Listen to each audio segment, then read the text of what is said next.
Okay, y'all, we're back for Vietnam trip day 3. This is Ninh Binh, and this is when things started getting interesting.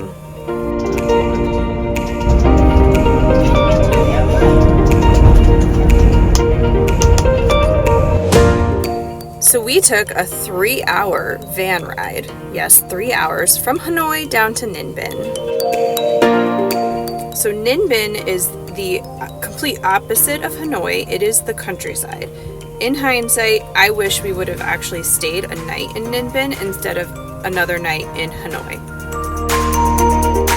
So we knew we wanted to see the countryside of Vietnam, so Ninh Binh was the perfect place to go. We took a canoe ride through one of the rivers called the Trang An. I think I pronounced that right. But these ladies are 60, 70 years old, and they are rowing us through this river by themselves. There were so many different caves that we went in. You had a few options for tours. You could take the really short route, a middle route, and a really long route. We took the middle route, so we had about 3 or 4 hours on the river. It took us through the longest cave in this whole cave system river area, which was really cool. And they had lights through it. There was a couple parts that were dark, but the kids absolutely loved going through all of these caves.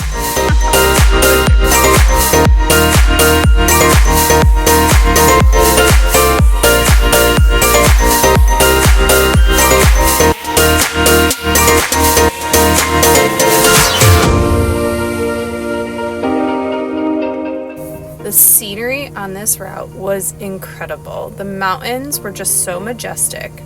We got to get off a couple of different times to go see a few temples. The kids ran around, got their wiggles out in between, and we had to row to the next area.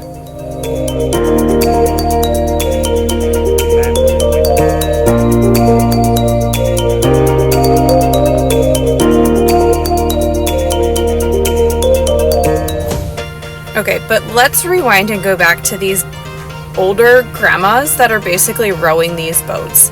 We had our tour guide with us, so he was able to help us translate a lot more than if we didn't have him with us. And so he was asking her a lot of questions, and it was really neat to hear her story, how she does 2 or 3 of these tours every single day. That's like 4 hours in a row of rowing up to 4 people in the boat. And they do this multiple times a day. Guys, I couldn't even row down this river for an hour by myself. We kayaked in a different part of this trip, and it was exhausting. So more power to these ladies. The woman did let the kids row for a little bit after some conversation between our tour guide and her, but they couldn't row too much because it did make it harder for her to row, but they had fun contributing a little bit here and there.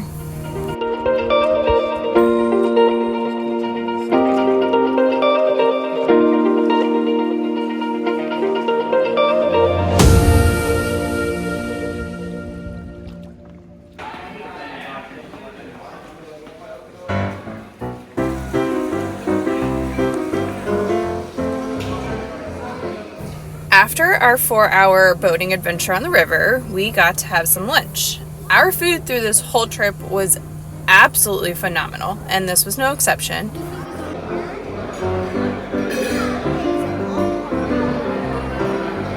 I'm definitely convinced that if we hadn't gone through a tour company for this whole trip, that we would not have eaten as well. They went above and beyond, making sure that we had vegan and dairy-free, gluten-free food, and it was just phenomenal.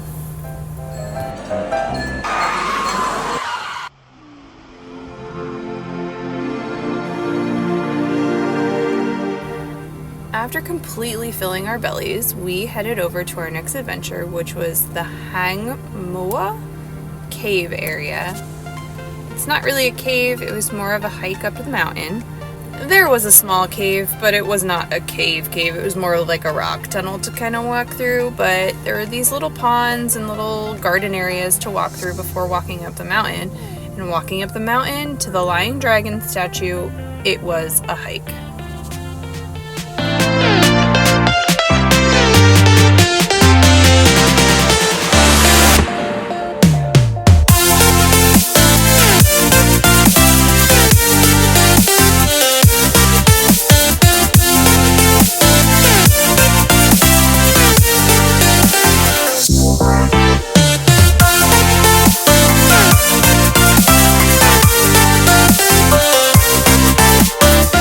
So if you know me personally, you know that I fell really hard last year at the zoo, down a bunch of steps, and really injured my butt muscle, basically.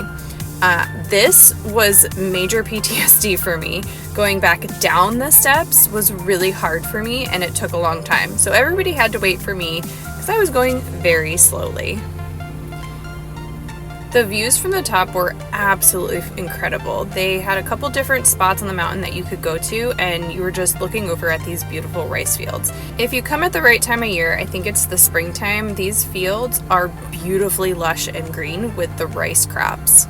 But alas, we do not have the luxury of choosing when we go on vacation. We go when we can. Anyway, when you get to the top of the mountain, there's the lion dragon statue. Now to get there, you have to climb over a bunch of really sharp, unstable rocks. There's a warning and everything, and this kid wanted to go, so we did.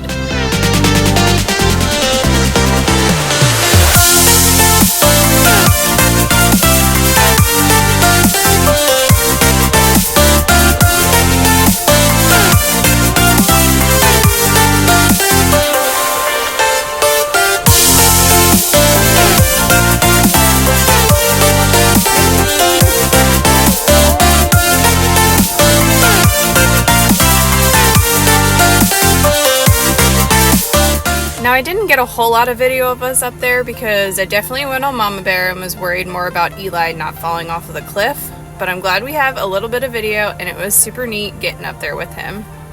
I'm also pretty sure we got some side-eye looks because I had my 10-year-old up there, but he has climbed way worse and way more technical stuff, so I wasn't worried, and we had a lot of fun doing it.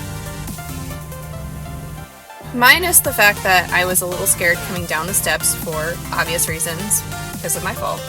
I think that this was our favorite part of this whole day. We enjoyed sitting in a boat looking at the beautiful scenery, but hiking and being outdoors is one of our favorite things. But after this hike is when our trip started going downhill, and it took a turn for the worst. If you ever decide to travel internationally, make sure that you are in good health. So we had a 3-hour trip back to Hanoi, and on that 3-hour trip, my husband started feeling not so great. Quick backstory, my husband had been sick for a while before this trip, and Everly had had this rash on her nose, again, before this trip. Neither issues concerned us before this trip, but they both got worse. And we had to go to the emergency room in Vietnam. Everly was diagnosed with a simple rash of impetigo, some antibiotic cream, and she was good to go. My husband, on the other hand, ended up with 102-degree fever and was tested for everything under the sun, only to be told it was an upper respiratory infection. So some antibiotics, and they were back home and in bed by midnight. This trip can't possibly get any worse, but saying that out loud, I probably just jinxed it. Spoiler alert, it did get worse. Just when we thought things were getting better, it took another nosedive. But not for everybody, and it made our Ha Long Bay trip just a little bit more interesting than it had to be. So stay tuned for our next video of our 2-day, 1-night cruise in Ha Long Bay.